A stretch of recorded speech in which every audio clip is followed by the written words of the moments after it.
Here we are about 4 weeks before the election, that is the midterm elections for 2014, and we have 5 interesting aspects of the election from the perspective of the American public that I would like to share with you. Number 1, a headline at WashingtonPost.com recently said, "No one cares." Well, they're basing that off of a Pew Research Center poll, which shows that in terms of news stories currently out there, attention to the midterm election is lower than attention to, say, a news story like the Ebola virus. That's true. However, we can look at this election in the context of many previous elections in terms of how much attention people are paying to it, and our conclusion is that the attention being paid to this election or enthusiasm about voting is about where it has been in some previous elections. Look, for example, at this particular set of data based on motivation.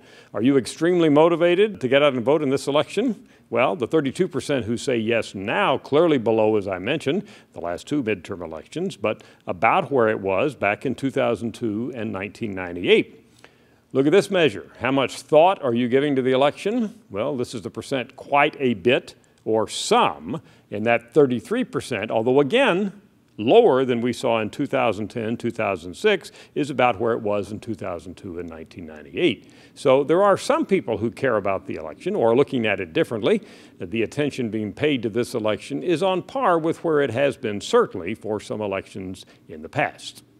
Point 2, while there's a lot of focus in this election on who's going to win control of the Senate, the Republicans or the Democrats, for a lot of Americans, that's not really the issue they're concerned about. They're concerned about whether or not whoever wins is going to fix the way government operates here in Washington.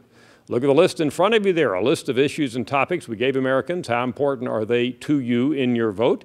The economy and the jobs at the top of the list, but notice that right there in the 3rd position, fixing the federal government. Point 3, Democrats and Republicans have some vastly different priorities for what they think Congress should be doing. Look at these issues here, which Democrats are much more likely than Republicans to say are important to them in terms of what Congress should do and in terms of how they're voting this November.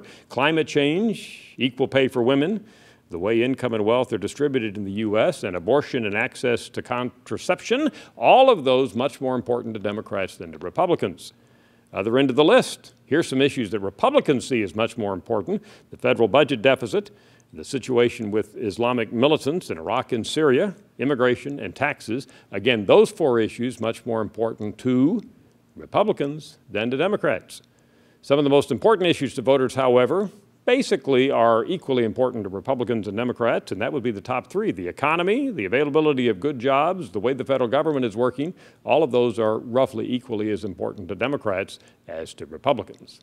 Point 4, this is the paradox of American congressional politics.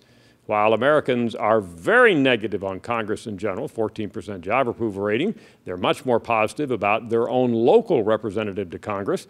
Look at this job approval rating, 55% say they approve of the way their representative to Congress is doing his or her job. And again, that compares to 14% for Congress in general. That's one of the explanations for why, even though the American public is so negative on Congress, most incumbents who stand for re-election get re-elected and come back, and not a lot changes.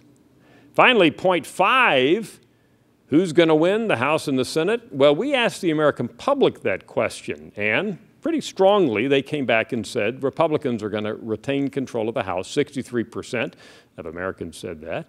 Then we ask about the Senate. 52% of Americans say the Republicans are going to take over control of the Senate. 42% say the Democrats are going to retain control of the Senate. We'll wait and see after the election how accurate the average American is in making these types of predictions. There you have it, 5 things about the election from the perspective of the American public. I'm Dr. Frank Newport, Gallup Editor-in-Chief.